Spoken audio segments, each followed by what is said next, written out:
साहेब जी करूं कितनी बड़ाई, बाबा साहेब जी करूं कितनी बड़ाई।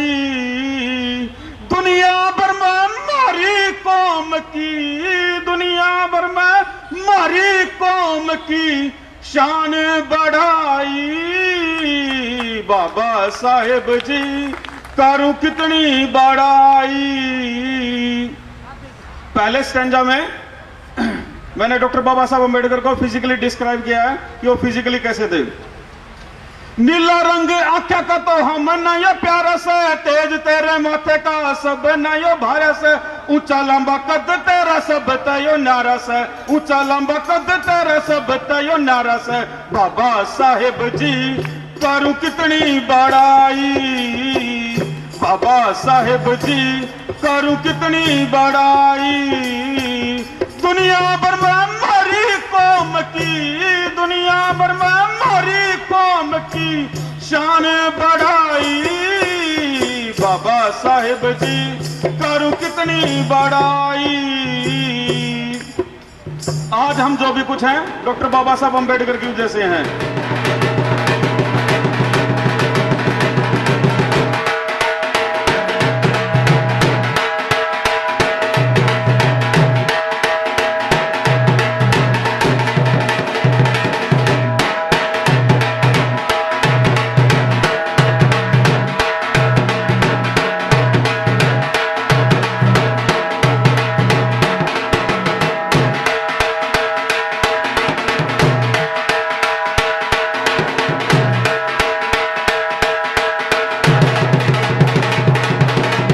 आवाज़ इंडिया टीवी चैनल देख रहे मेरे सभी साथी मित्रों को जय भीम।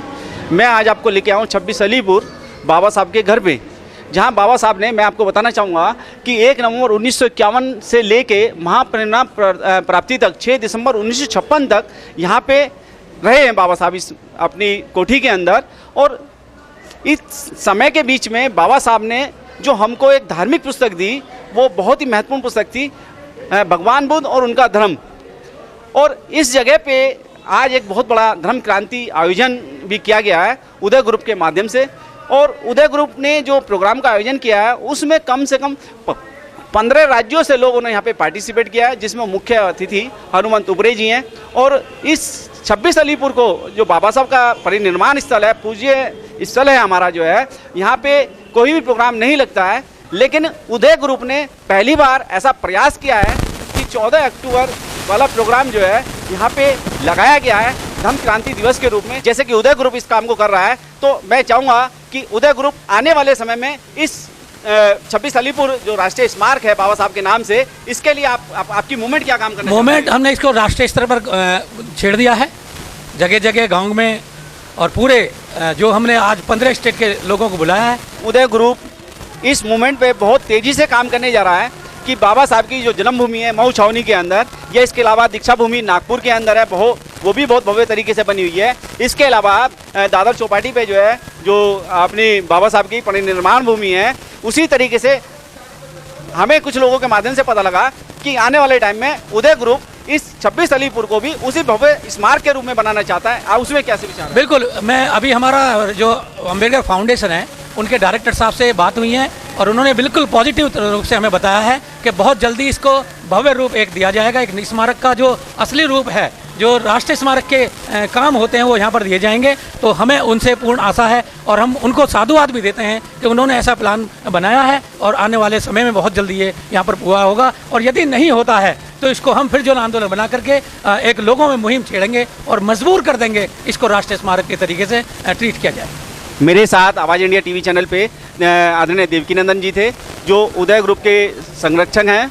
और जैसा कि अभी हम बात कर रहे थे देवकीनंदन जी से, उन्होंने बताया कि इस राष्ट्रीय स्मारक को एक भव्य तरीके से बनाने का आने वाले टाइम में एक प्लान है, प्लानिंग है। तो मैं ये और जानना चाहूँगा कि जिस दिन आप इस मूवमेंट को अंजाम देंगे, तो क्या आप देश की करोड़ों जनता से जन सहयोग की आवश्यकता के लिए कुछ अपील करेंगे? बिल्कुल, जनता का सहयोग हमको जो मिला अभी पीछे आज जो हम कार्यक्रम कर रहे हैं उससे लगता है कि जनता जो सही दिशा में काम करते हैं उन लोगों के पीछे चलती है। तो हमारे साथ आज 15 स्टेट के लोग यहाँ पर आए हैं। सब लोगों ने कहा है इस मुहिम को पूरे देश में फैलाया जाएगा और ये एक बहुत बड़ा सहयोग है। सारी संस्थाओं के लोग आज हमारे मंच पर आए हैं, आज हमारे कार्यक्रम को सुनना है और इस स्मारक को देखना है।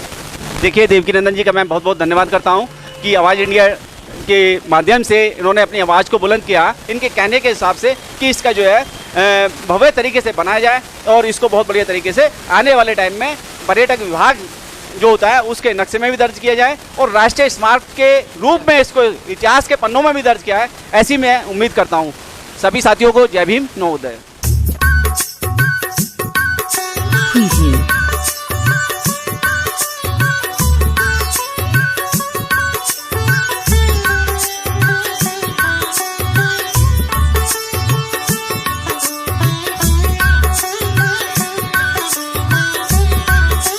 Preview.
Preview.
करते हैं चरणों नमन हम तो तुम्हारे भीम जी।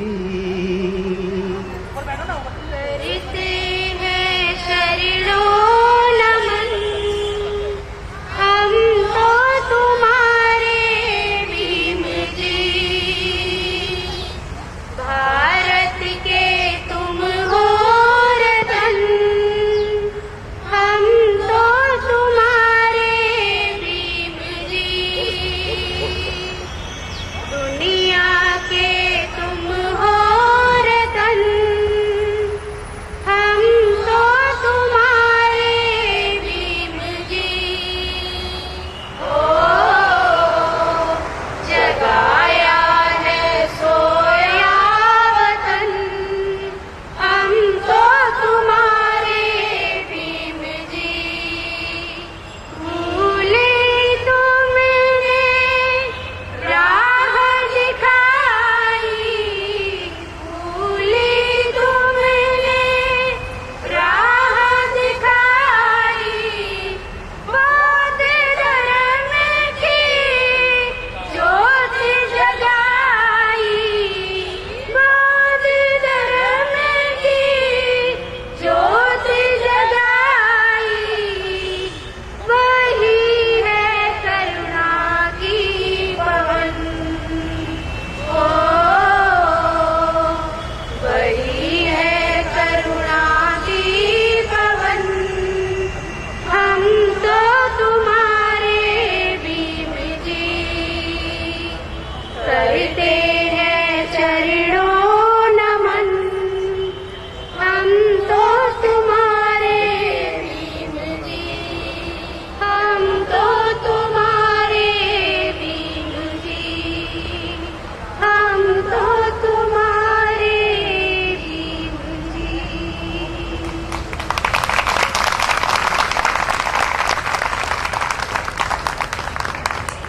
आओ सब शीश झुकाओ मेरे संग आओ के नारा जय भीम का लगाओ। कर लो भीम की जय जयकार कर लो भीम की जय जयकार। ये गीत महिला मंडल प्रस्तुत करेगा।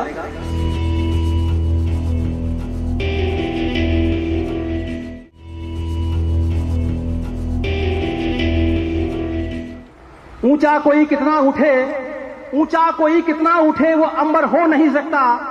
ऊंचा कोई कितना उठे वो अंबर हो नहीं सकता। ताल रहेगा ताल समंदर हो नहीं सकता। नष्ट करने को अंधेरे होता है सूरज एक ही नष्ट करने को अंधेरे होता है सूरज एक ही। यूं ही कोई दुनिया में दूसरा अंबेडकर हो नहीं सकता। यूं ही कोई दुनिया में दूसरा अंबेडकर हो नहीं सकता।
नमो बुद्धाय, जय भीम। मैंने हर शाम दीपों से सजा रखी है, शर्त ये आंधियों से लगा रखी है, न जाने किस राह से आ जाए मेरे भीम। मैंने हर राह फूलों से सजा रखी है, मैंने हर राह फूलों से सजा रखी है। भीमराव कह गए हमसे भूल मत जाना, मेरे कारवां को तुम आगे बढ़ाना, मेरे कारवां को तुम आगे बढ़ाना, मेरे कारवां को तुम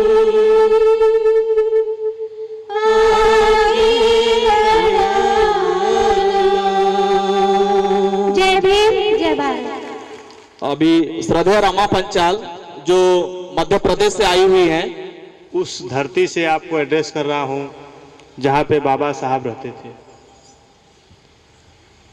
प्रिय धम्म बंधुओं, मैं उस धरती से आता हूं जहां से गौतम बुद्ध को ज्ञान प्राप्त हुआ था, निर्वाण प्राप्त हुआ था। लुम्बिनी जहां पे गौतम बुद्ध का जन्म हुआ था, और वहीं पे सारनाथ जहां पे गौतम बुद्ध को ज्ञान प्राप्त हुआ था। इन दोनों के बीच में जो स्थान बनता है आजमगढ़, मैं वहां से आता हूं। साथियों, ये धम्म दिवस आज हम और आप बड़े हर्ष और उल्लास के साथ मना रहे हैं। इसके पीछे क्या इतिहास है, इस चीज को जानना बहुत जरूरी है। सम्मानित प्रबुद्ध साथियों, हमारे इस ऐतिहासिक तथ्य को ये सरकारें जानबूझकर छिपाती हैं। उसका एक ताजा एग्जाम्पल दे दूं मैं कि डॉक्टर मनमोहन सिंह 23 मई 2004 से और आज तक उनको ईद उल फितर की देंगे, बधाई देंगे, गुरु नानक जयंती की बधाई देंगे, बसंत पंचमी की बधाई देंगे, ग्रेट ऑन नेशनल प्रेसिडेंट जो है न्यू ईयर की बधाई देंगे। लेकिन सम्मानित साथियों, SC ST OBC से संबंधित यह बौद्ध धर्म जिसे हम विजय धम्मदशमी के रूप में मनाते हैं, आज तक एक भी जो रिकॉर्ड में है उनको PMO की ऑफिस में एक बार भी नहीं मीटिंग किया है। ये आपके साथ डिस्क्रिमिनेशन है। मैं आपको नई जानकारी दे रहा हूं, आपको सोचना पड़ेगा कि आखिर जो विज्ञापन आपकी पैसों से, आपकी गाढ़ी कमाई से जो छपता है बड़े बड़े पेपरों में, आपके धर्म के विरोध की जो बातें हैं उनमें छपता है, लेकिन आपके धर्म की बातें जो है उसको नहीं छापा जाता है, न तो पढ़ाया जाता है, न तो एडवर्टाइज किया जाता है। मैं ये आरोप इस सरकार पे लगाता हूं। यदि समाज के लोगों, आपको जानकर हैरानी होगी कि यूनाइटेड नेशन बांग की मून साहब, मैं पढ़ देता हूं रेजोल्यूशन, आप पढ़ लो कि ये कितने लोग निकृष्ट हैं जो आपके धर्म से बातें हैं। ये जिस देश में यह बौद्ध पैदा हुआ था उस देश के लोग नहीं मनाते हैं, लेकिन दुनिया का जो सबसे ताकतवर असेंबली है यूनाइटेड नेशन, वो भी मनाता है। मैं पढ़ के सुनाता हूं, आप सुन लीजिए resolution. The general assembly bye it's resolution 24, note कर लीजिए आप लोग, कहें कि गलत कह रहे हैं रोकेट गौरव यादव, मुझे गलत कहने की और गलत एलिगेशन लगाने की आदत नहीं है। मैं एडवोकेट हूं और अपनी बातों को तथ्यपूर्वक रखने का मुझे वही सिखाया गया है। जनरल असेंबली में, यूनाइटेड नेशन के जनरल असेंबली में रेजोल्यूशन पास किया गया है 54/115 1999 और recognise the international day of Vaisakh, acknowledge of constitution of Buddhism of the oldest religion in the world.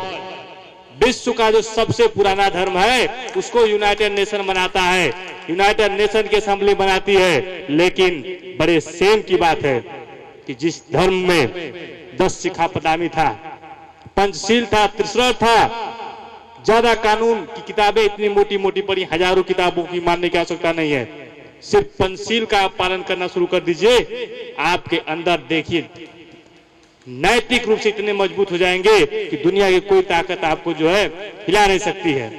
Constitutional right में सेकुलरिज्म की शब्द है, कॉन्स्टिट्यूशन में जो प्रियम्बल है, we the people of India have solemnly resolve to constitute India into sovereign socialist republic democratic, secular शब्द का प्रयोग किया गया है। और सेकुलर शब्द का प्रयोग होता है कि सर्वधर्म समभाव, हर धर्म का सम्मान होना चाहिए। लेकिन ये प्रजातांत्रिक सरकार हमारे लोगों की बातों को नहीं मानती है।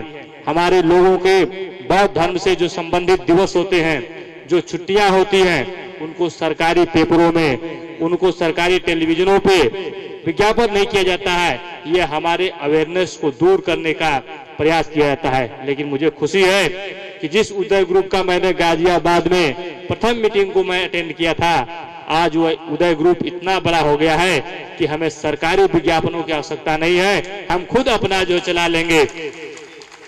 समाज को दिशा देने वाले इस ग्रुप के आदरणीय बड़े तेज आर बाग साहब हमारे कोलीग हैं, सुप्रीम कोर्ट में काम करते हैं और पूरे देश में लगातार, मैं कहता हूं बाग साहब आप एडवोकेट हो कि सामाजिक कार्यकर्ता हो, ये कहते मैं दोनों हूं, और ये जो है पूरे देश में बुद्धिज्म को, अम्बेडकरवाद को बढ़ाने का काम करते हैं।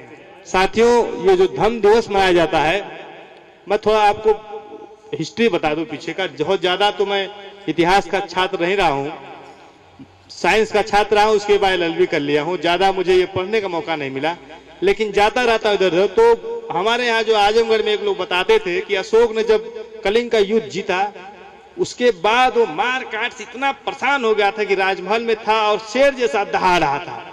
तो उसमें कोई बिच्छू जाया कि भाई आप तो राजा हो, सबको जीत लिए, इतना परेशान क्यों हो?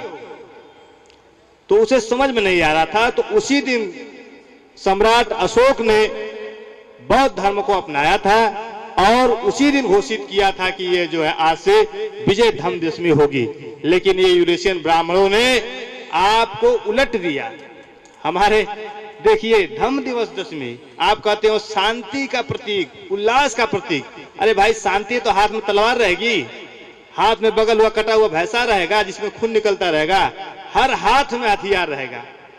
ये शांति का प्रतीक है।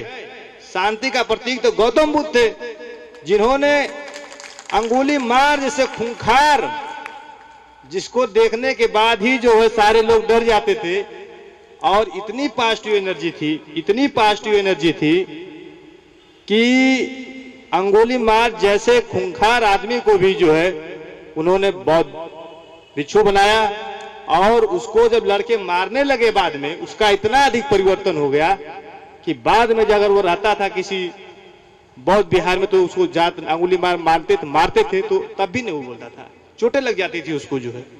तो ऐसा व्यक्तित्व हमारे देश में पैदा हुआ, लेकिन ये कल्पनाशील लोगों ने इस देश का सत्यानाश कर दिया। लेकिन मुझे बड़ा ही, मैं आपको विश्वास दिलाना चाहता हूं कि बाबा साहब का जो सपना था कि देश को बौद्धमय बनाना, हम उसको बनाएंगे।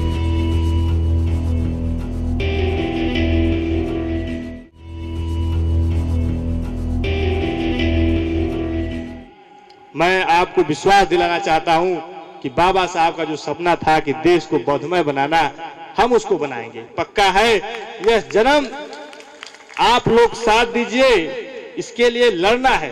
आदरणीय हमारे केन साहब हैं, जो बाबा साहब एक कॉन्स्टिट्यूशन का जो उदय ग्रुप कॉन्स्टिट्यूशन देख रहे हैं उसमें, उसके बारे में जितना इनका अध्ययन है, जितना रिसर्च है, जो अपने को संविधानविद बोलते हैं उनको भी नहीं कुछ पता है। केन साहब से हमने बहुत सीखा है।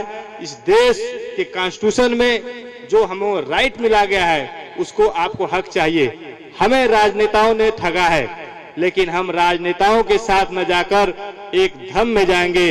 गौतम बुद्ध ने कहा था पहले, बुद्धम शरणम गच्छामि, धम्मं शरणम गच्छामि, संघम शरणम गच्छामि। हम लोग सीधे जंप कर गए, संघर्ष में चले गए, जिसका नतीजा हुआ कि जाने के बाद भी हमें कुछ नहीं मिला।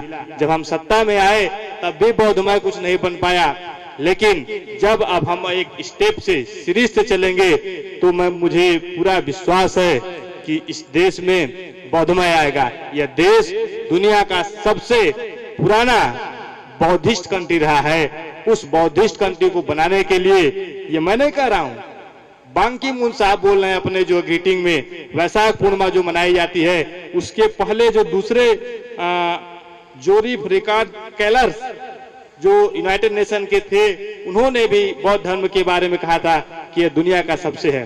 मैं एक बात और आपको बता के अपनी बात समाप्त करूंगा कि बीबीसी पे रात में मैं वो फिल्म देख रहा था कि 45 मिनट की फिल्म बनाई गई है, उसमें बौद्ध धर्म का कैसे शुरुआत हुआ, कैसे अंत हुआ, इंग्लिश में फिल्म है और बड़ी अच्छी डॉक्यूमेंट्री बनी हुई है। उसमें मुझे एक बात जो आई, गौतम बुद्ध जी को उनके पिताजी चाहते थे कि मेरा लड़का रहे, राजवंश में रहे, वैसो विलास वाले जीवन में रहे, राजकाज करे, लेकिन गौतम बुद्ध जैसा आदमी ने सारे सुख सुविधाओं को त्याग कर, और कब त्यागा पता कर लीजिए, उनके पिता ने ऐसी व्यवस्था किया था कि गौतम बुद्ध को दुनिया का कोई सुख दुख को पता न चले, दुख को पता ही नहीं चले, कोई उनको क्या कहते हैं उद्धुलित करने वाली बातें ना आ जाए। लेकिन जब उनके इन्फ्लुएंस से गौतम बुद्ध ने बाहर निकले तो वो पता पा गए, उनके प्रभाव क्षेत्र से जब बाहर निकले तब उन्हें ज्ञान पता चला गौतम बुद्ध को कि दुख है, दुख का कारण है, उसका निवारण है। और उसी समय 29 वर्ष की अवस्था में गौतम बुद्ध ने दुख के कारण को खोजने के लिए अपने राजपाट को खोले। मेरे भाइयों बहनों और यहाँ उपस्थित सभी आदरणीय लोगों, मैं ऐसे राज्य से आता हूं, बिहार और झारखंड, जहां आज भी हमारे दलित भाई बहनों की स्थिति बुरी है। अगर आप बहुत बारीकी से अध्ययन करेंगे तो पाएंगे कि अपने देश के हर राज्य में सशक्तिकरण हुआ है हमारे भाई बहनों का, लेकिन जिस क्षेत्र से मैं आता हूं आज भी वहां हमारे दलित भाई बहन बहुत दयनीय स्थिति में है। और इसीलिए बाग साहब से मिलकर मैं बहुत बहुत आभारी हूं बाग साहब का। मैंने बीड़ा उठाया है कि बिहार और झारखंड में मेरे दलित भाई बहनों के सशक्तिकरण में अपना पूरा योगदान दूंगा, और उस सशक्तिकरण में आप सबका पूरा योगदान चाहूंगा। मैं चाहूंगा कि जब मैं खड़ा हूं, क्योंकि सिर्फ बिहार और झारखंड ही मेरा राज्य नहीं है, पूरा देश मेरा, पूरा विश्व मेरा है, ये धरती, ये आकाश, ये सब हमारा है, उसमें हमारी बराबर की हिस्सेदारी है। लेकिन हमें हमेशा एहसास दिलवाया जाता है कि हम बराबर के नहीं हैं। आखिर कब तक चलेगा ये सब? मैं ज्यादा बातें नहीं करूंगा, इसलिए सीधे सीधे बातें बोल रहा हूं। सबसे पहला जो आप लोगों से मुझे वादा चाहिए वो ये कि जिस तरह से इस वर्ष पहली बार भारत के राष्ट्रीय राजधानी में हमने ये जो आयोजन किया है और जिसको इतना सफल बनाया है, जिसके वजह से कुछ अधिकारी भी परेशान हो रहे हैं, नाम नहीं लेना चाहूंगा, लेकिन ये एक्सप्रेशन है हमारी ताकत का। सोचिए, इतनी छोटी सी अगर नंबर में लोग हम जाते हैं तो लोग इतने परेशान हो जाते हैं, और अगर हमें जोड़ दिया जाए तो हम कितने हैं, अगर हम सब जुड़ जाएंगे तो कितनी बड़ी ताकत हो जाएगी।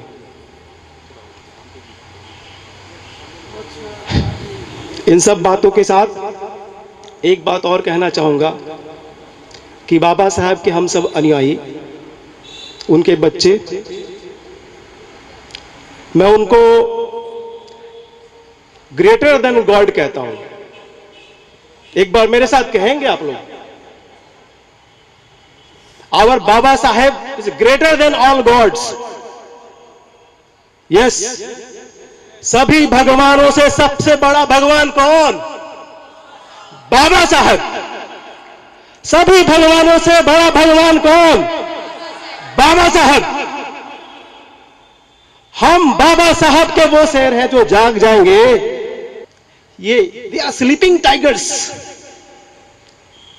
हम कब तक सोते रहेंगे भाई बहनों? समय आ गया है अपनी शक्ति का प्रदर्शन करने का। हमारे बाबा साहब के लिए राष्ट्रीय राजधानी में स्मारक भी नहीं है। यह सोचकर मुझे बहुत दुख होता है। जो स्मारक है देख रहे हैं वो एक अरेंजमेंट है, आप सबको पता होना चाहिए। मैं बहुत दुखी होता हूं इन सब चीजों को जानकर, लेकिन एक शुरुआत है। आज आप लोगों की उपस्थिति, आप हमारे मुख्य अतिथि आ गए हैं, इसलिए मैं आप सबसे निवेदन चाहूंगा। जय भीम, जय भारत। बहुत बहुत धन्यवाद।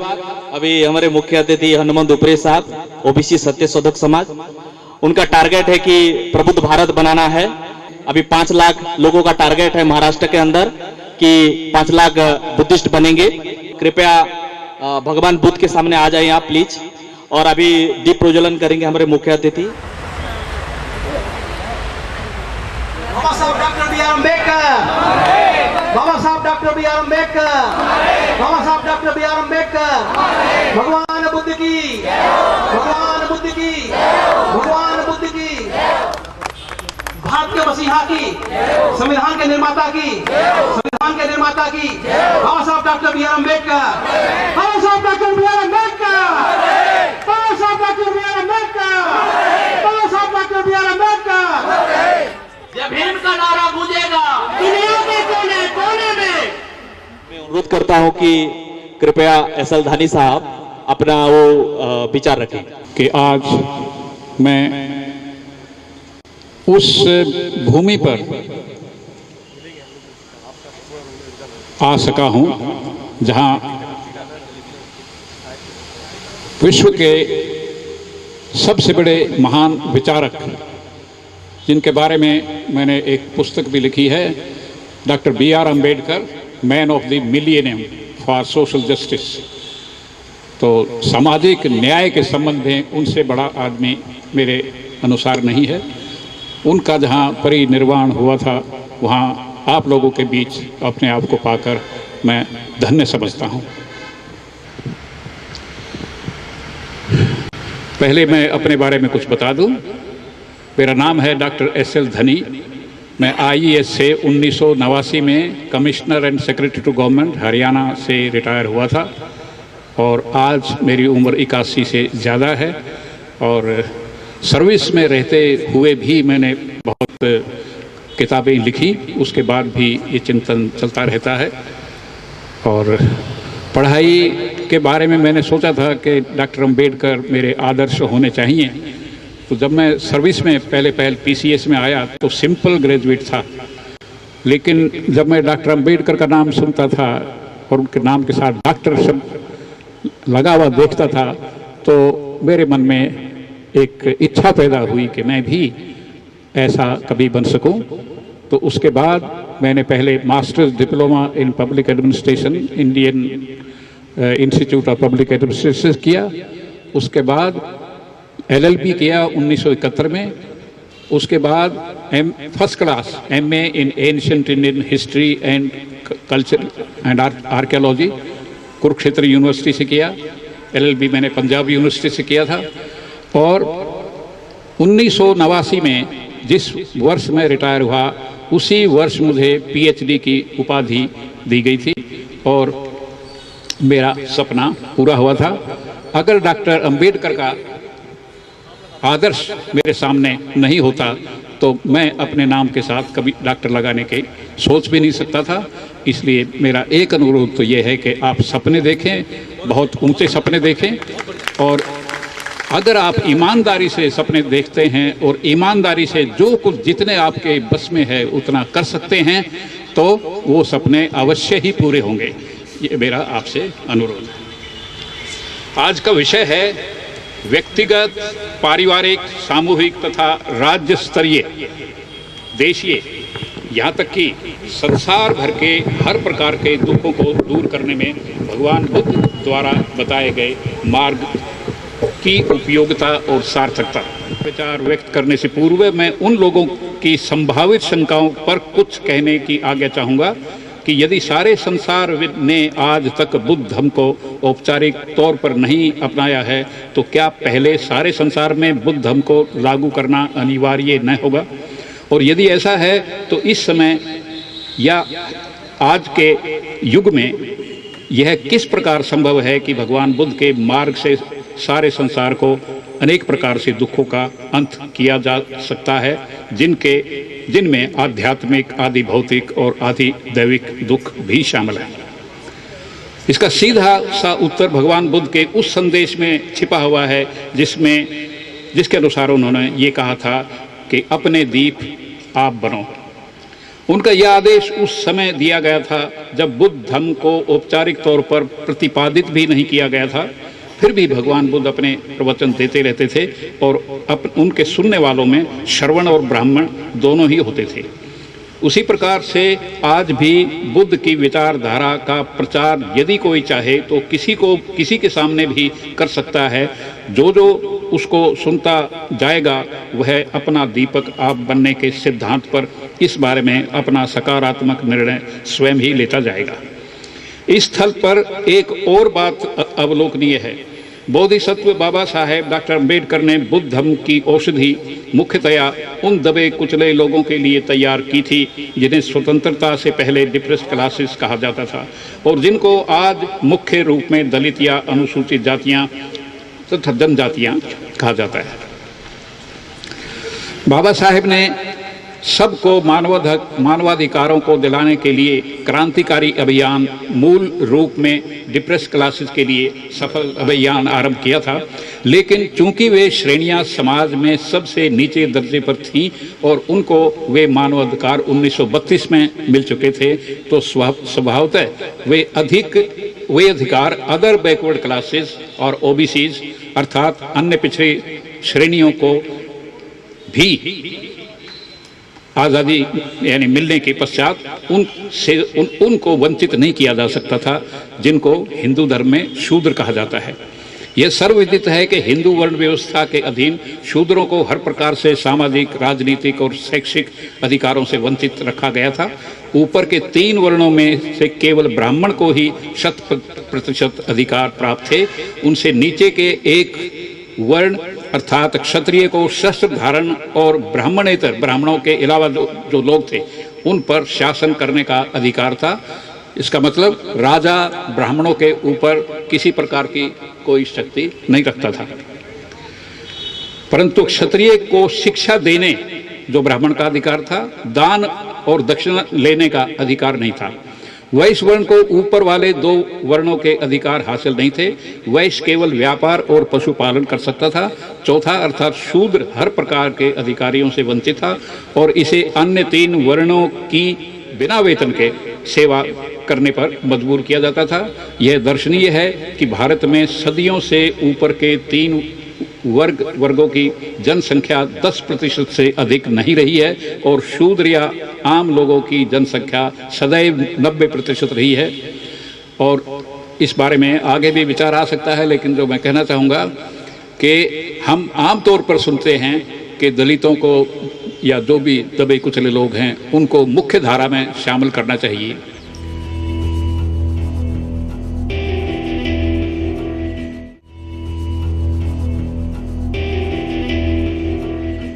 पूना पैक्ट में वो अधिकार छीन लिए गए और ये हो गया कि हर एक वर्ग के रिप्रेजेंटेटिव नुमाइंदे सबके वोटों से बनेंगे। सबके वोटों से बनेंगे तो दलित का हितैषी कोई कानून बने नहीं सकता और आज भी यही हो रहा है। उन्हीं के बारे में डॉक्टर अम्बेडकर ने कहा था कि हमारे नुमाइंदे पार्लियामेंट में अपना मुंह तभी खोलते हैं जब उनको उबासी लेनी होती है। उनको उबासी लेनी होती है। लेकिन आज सवाल पैदा होता है, आप सब लोग विचार करिए, आज अगर डॉक्टर अम्बेडकर होते या किसी तरह से हिंदू धर्म के हिसाब से वो आज जन्म फिर ले लें और फिर भी इतने महत्वपूर्ण लीडर बन जाएं, आज क्या वो किसी इलेक्शन में पार्लियामेंट के मेंबर बन सकते हैं? मेरे विचार में नहीं। अगर बन भी जाए किसी वजह से, तो मैं आपसे ही पूछता हूं, आप अपने आप से पूछिए, क्या उनको अपना मुंह बंद रखना नहीं पड़ेगा? क्योंकि हर पार्टी अपने नुमाइंदे वो चुनती है जो लीडर के कहने पर ही मुंह खोल सकते हैं, अदरवाइज किसी को मुंह खोलने की इजाजत नहीं है, उसके ऐसे है। तो उसके हिसाब से उन्होंने कहा था कि ऐसा पोजीशन है, तो वो पोजीशन अगर है तो क्या डॉक्टर अंबेडकर किसी भी पार्टी के साधारण एमपी अगर बन जाएं, क्या 2 शब्द बोल सकते हैं दलितों के हक में? नहीं। ये व्यवस्था है कहां? उसी कॉन्स्टिट्यूशन में है जिसके मुख्य निर्माता डॉक्टर अंबेडकर थे। जो अन्याय पूना पैक्ट में 1932 में हुआ, क्या उसको दूर नहीं किया जा सकता था? उसको 1935 के गवर्नमेंट ऑफ इंडिया एक्ट में शामिल कर लिया गया। ये व्यवस्था 1947 तक जारी रही जब भारत आजाद हुआ। उसके बाद एक और अजीब बात देखिए, जिस गांधी ने डॉक्टर अंबेडकर के उस सीधे से सुझाव को नहीं माना था, उसके सुझाव पर डॉक्टर अंबेडकर को संविधान का मुख्य निर्माता बनाया गया। 1935 में डॉक्टर अंबेडकर कुछ नहीं कर सके। अपने आप से पूछिए, डॉक्टर अंबेडकर ने 1932 से 1947 तक इस बारे में क्या किया? पुस्तकों में उन्होंने बहुत अफसोस जाहिर किया, गलती हो गई, हम क्या करते वगैरह वगैरह।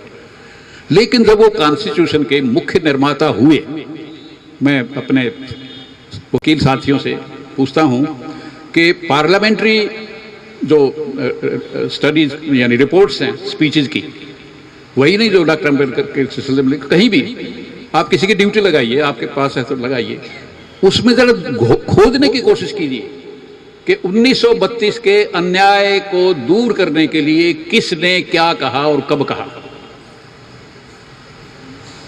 मैं सवाल करता हूं, डॉक्टर अंबेडकर से ज्यादा पूज्य मेरे लिए कोई और नहीं है और उन्हीं की वजह से हम यहां तक पहुंचे हैं। लेकिन सवाल मैं पैदा करता हूं कि क्या उन्होंने कॉन्स्टिट्यूशन का मुख्य निर्माता होते हुए उस अन्याय के दूर करने में कोई कोशिश की? अगर वो कोशिश करते तो वो भी सफल नहीं होती, ये माना जा सकता है। लेकिन अगला सवाल मैं करता हूं, क्या डॉक्टर अंबेडकर 1950 तक उस बात के लिए लड़े? अगर नहीं लड़े तो क्यों? बाद में उन्होंने मिनिस्ट्री से भी इस्तीफा दिया, वो भी सिचुएशन तो ऐसी ही थी। लेकिन ये एक विचारणीय बात है। और अगर ये व्यवस्था कॉन्स्टिट्यूशन में आज भी है, और जिस आरक्षण की बात आप करते हैं, ये तो 10-10 साल के बाद बढ़ाया जाता है। उस वक्त के जो प्रबुद्ध लोग थे, उन्होंने ये सोचा था कि 10 वर्ष में जो दबे कुचले लोग हैं वो औरों के बराबर आ जाएंगे। लेकिन वो कितनी बार बढ़ाया जा चुका है, और इस वक्त उसकी सीमा 1920 तक है। 1920 में एक रेजोल्यूशन पास करती है पार्लियामेंट कि हम उसको करते हैं। अगर वो रेजोल्यूशन ही ना करें, किसके पास क्या अधिकार है कि रिजर्वेशन का हक भी आपको मिलेगा? खैर, बातें बहुत हैं, इसलिए आपका आभारी हूँ, आपने ध्यान से सुना। खासतौर पर बाग साहब का मैं आभारी हूँ कि उन्होंने मुझे आमंत्रित किया। धन्यवाद। जय भीम, जय भीम, जय भीम का नारा गूंजेगा, जय भीम का नारा गूंजेगा। साथियों, मेरे हाथों में एक कॉइन है, इसमें एक देवी का फोटो लगाया गया है, जो अपना जो सेकुलर एक्सपर्ट है, जो भारत का इंडियन कॉन्स्टिट्यूशन का, इसको आप देखें कि किस तरह से देवी देवताओं को इस कॉइन में डाला जा रहा है। ये छोटी सी प्रयास है। आज बौद्ध धर्म किनारे पर धकेल दिया गया है। मेरी पीड़ा यह है कि बाबा साहब अम्बेडकर ने तथागत गौतम बुद्ध, संत कबीर, ज्योतिराव फुले, इन सब की वाणियों को लेकर, इनके उपदेशों को, इनके आदेशों को लेकर के संविधान रचा। यदि वहां मैं देखती हूं तथागत की समता, नानक की क्रांति,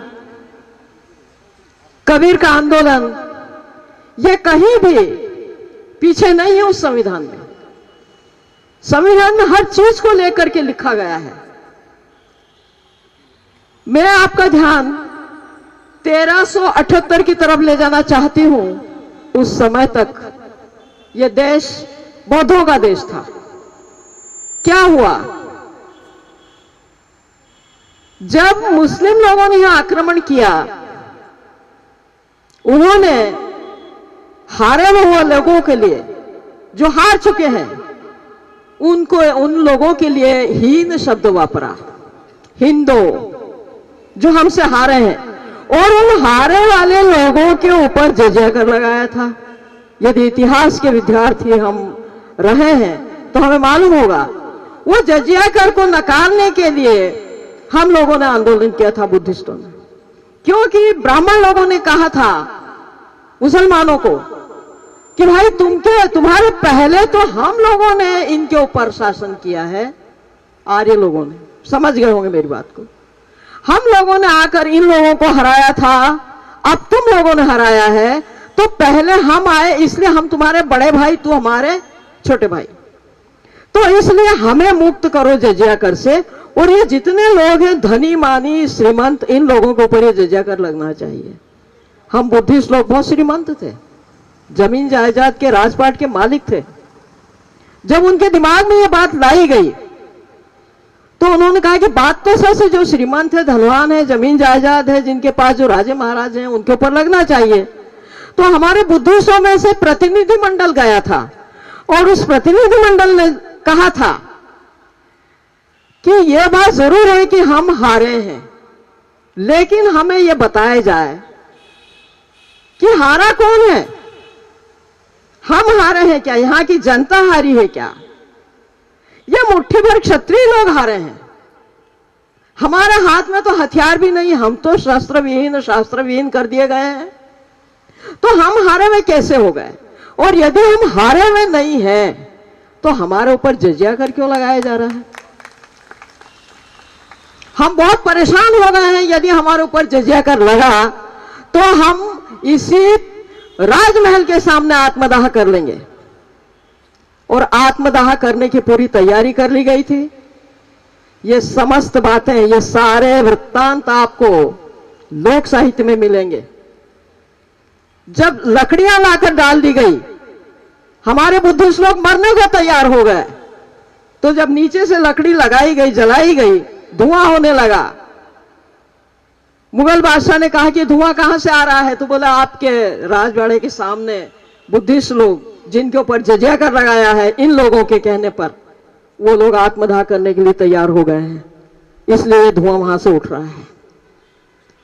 तो उन्होंने कहा कि उनके प्रतिनिधियों को बुलाओ, बात करें हमसे, हमें दोजख में नहीं जाना है, इनका पाप हमको नहीं लगना चाहिए, इसलिए इनको बुलाओ।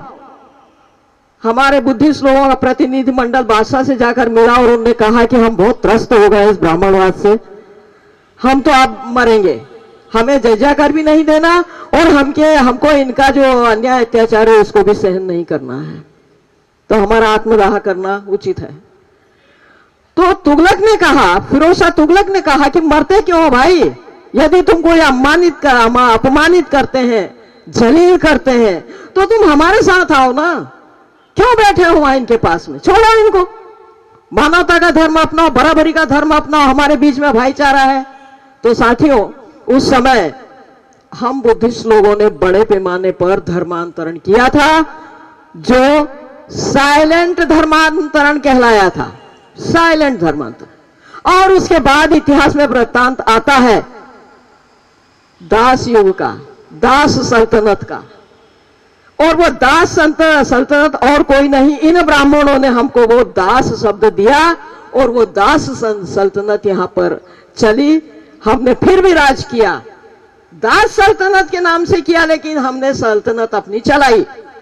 तो उस समय जो धर्मांतर हुआ था, वो सब लोग मुस्लिम बन गए थे, भाईचारे में चले गए थे। तो ये कोई पराये लोग नहीं है जो आज इनको कहा जा रहा है कि तुम तो विदेशी हो। ये विदेशी नहीं है, ये कट्टरता से कहते हैं हम इस देश के मूल निवासी हैं। इस देश की उत्पत्ति नित्पत्ति है। यह जरूर है कि हम बुत परस्त नहीं है। आज हम बुत परस्त नहीं है। बुत परस्त यानी बुद्ध को पूजा करने वाले, बुत पत्थर को पूजने वाले नहीं है। तो वो लोग पत्थर पूजा नहीं करते हैं, हम लोग भी पत्थर पूजा नहीं करते हैं। संत कबीर ने कहा है इसके मामले में, पाथर पूजे हरि मिले तो मैं पूजूं पहाड़, याते तो चाकी भली पीस खाए संसार। तो पत्थर क्यों पूजा जाए? वो क्या है?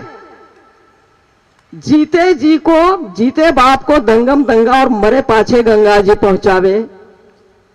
आप खावे लड्डू मेवा, खीर गिलहरी गटकावे। इन ब्राह्मणों का देन है। वो खीर गिलहरी गटकावे की बात अलग है, वो साखी है कबीर की। तो कहने का मतलब है कि ब्राह्मणवाद के कहने पर सारे पाखंड यहां पर फैलाए गए। क्या क्या नहीं किया गया।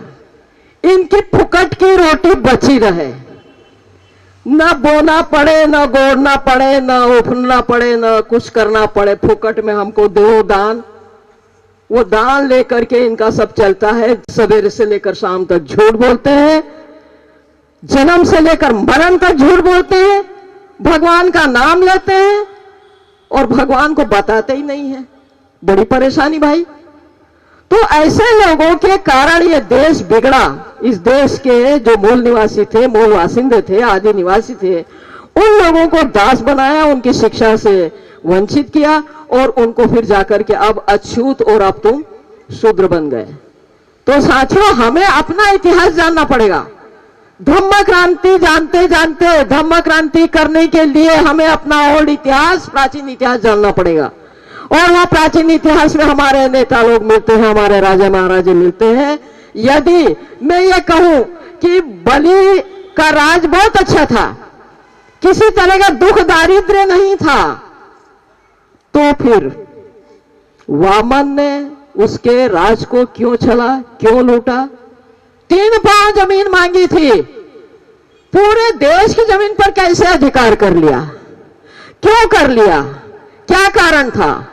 उसके पीछे भी हमें जाकर देखना पड़ेगा।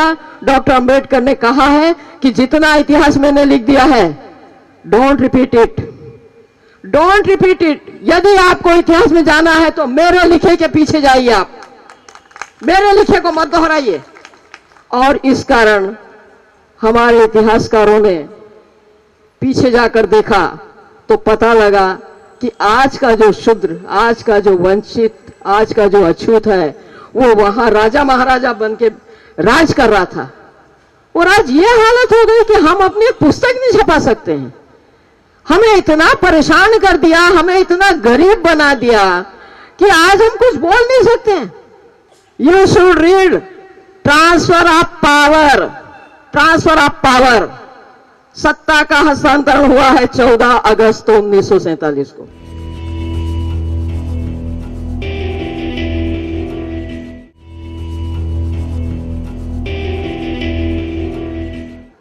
आज भी हमारे समानता की बात कहने वाले और मानवीय अधिकारों की लड़ाई लड़ने वाले रावण को जलाया जा रहा है। यहां लंका बनी हुई है, आर्टिफिशियल लंका बनाई है। रावण का क्या कसूर था? यदि वो सीता को उठा के ले गया था तो उसके पहले कसूर किसका था? राम का नहीं था, लक्ष्मण का नहीं था, जो उसकी बहन के नाक कान काटे थे? कहेगा कौन? मान लीजिए मैं कहती हूं मध्य प्रदेश में, तो बहुत बुरा लगता है। सत्ता बीजेपी की है, मेरे ऊपर पूरी निगरानी है, विरोचिका में बहुत सारी बातें लिखती हूं मैं, सीआईडी से फोन भी आते हैं, पर मेरा ही कहना पड़ता है कि इसमें एक भी बात गलत हो तो बता दो आप। मैं सब सही साठ लिख रही हूं, आप में दम हो आप आगे जाओ। और अभी तक 7वां साल शुरू हो रहा है, अभी तक मेरे खिलाफ कोई मुकदमा दायर नहीं हुआ है। असल बात यह है कि एक बार संत कबीर की जयंती के दिन मुझे बुला लिया। आपका उत्तराखंड जो है, अभी बड़ी त्रासदी हुई है वहां। मैंने पहली साखी बोली वही, पाथर लेक मूरत घड़िया दई दई छाती पर पांव। पाथर ले एक मूरत घड़िया दई दई छाती पर पांव, जो अमूरत में जीव हो तो घड़नहार को खाए। गायत्री वाले ने आकर मेरे से कहा, आपने हमारे धर्म की बहुत निंदा करी है। मैंने कहा चले भाई, तू आगे चल कोर्ट में, मैं पीछे चलती हूं। मैंने क्या गलत कहा है? तो यदि मूर्त कुछ बोलती है, मूर्त कुछ विरोध करती, मूर्त हमें सजा देती, तो उस वक्त संत कबीर को मार डाला जाता। हालांकि 52 टाइम्स उनको मार डालने की कोशिश की गई थी। और संत कबीर की क्रांति, तथागत की समता, नानक की जो बातें थी वो, और मुस्लिम लोगों की बराबरी जो थी, वो चारों चीजों को लेकर ये संविधान रचा गया। अब उस संविधान में 100 बार टाचनी लगा दी गई है, 100 बार छेद दिया गया उसको। आपके हक अधिकार जहां आपको मिलना चाहिए थे वहां उनको समाप्त कर दिया गया। एक उदाहरण आपके सामने रखना चाहूंगी कि शिक्षा का जो अधिकार न्यायाधीश न्यायमूर्ति उन्नी कृष्णन ने दिया था कि सबके लिए इक्वल एजुकेशन होना चाहिए, समान व्यवस्था होना चाहिए, समान सिलेबस होना चाहिए, लेकिन उस उन्नी कृष्ण को नकारा गया, उनके फैसले को टोकनी में फेंक दिया गया और संविधान संशोधन नंबर 86 लाया गया। उसमें 25% शिक्षा का अधिकार हमारे बच्चों को दिया गया है कि हम प्राइवेट शिक्षा में जाकर के अध्ययन कर सकते हैं, वहां एडमिशन ले सकते हैं। तब हम लोगों ने यही इसी दिल्ली के अंदर 40,000 लोग इकट्ठे हुए रामलीला मैदान में आंदोलन किया कि उस पर राष्ट्रपति सिग्नेचर ना करे, लेकिन कोई ध्यान नहीं दिया गया। 40,000 लोगों की डिमांड, इस देश के लाखों लोगों की आवाज थी उसमें, लेकिन बात को ध्यान नहीं दिया गया और जाकर राष्ट्रपति ने सिग्नेचर कर दिया। 86 नंबर का संशोधन जो है वो आपके खिलाफ पास हो गया। आपको जागना चाहिए, हम लोगों को पढ़ना चाहिए। यदि हम नहीं पढ़ सकते हैं तो सुन लें, सुन करके ही परिवर्तन कर लें। तो ये जो आह्वान आज धम्म क्रांति के दिन हमारे साथियों ने किया है कि हम धम्म क्रांति करें और बुद्धिस्ट बने, ये सबसे बड़ी क्रांति है और ये क्रांति आप लोगों को करना है। इस देश को फिर से बौद्धमय बनाना है, कोई नहीं बनाएगा हमारे अलावा। हमारी डिमांड होना चाहिए कि हम जितने वंचित समुदाय के लोग हैं, जितने बहिष्कृत लोग हैं, उन सबको बुद्धिस्ट घोषित किया जाए। बहुत ज्यादा हो गया है, कहीं जेब से बाहर न गिर जाए मेरी बात, इसलिए मैं यहाँ इसको विराम देना चाहूंगी। आप सब लोगों को जय भीम, जय भारत। तो मैं अनुरोध करूंगा शकील अहमद जी से कि आप आए और जनता को संबोधित करें। सबसे पहले जय भीम सभी लोगों को, नमो बुद्धाय।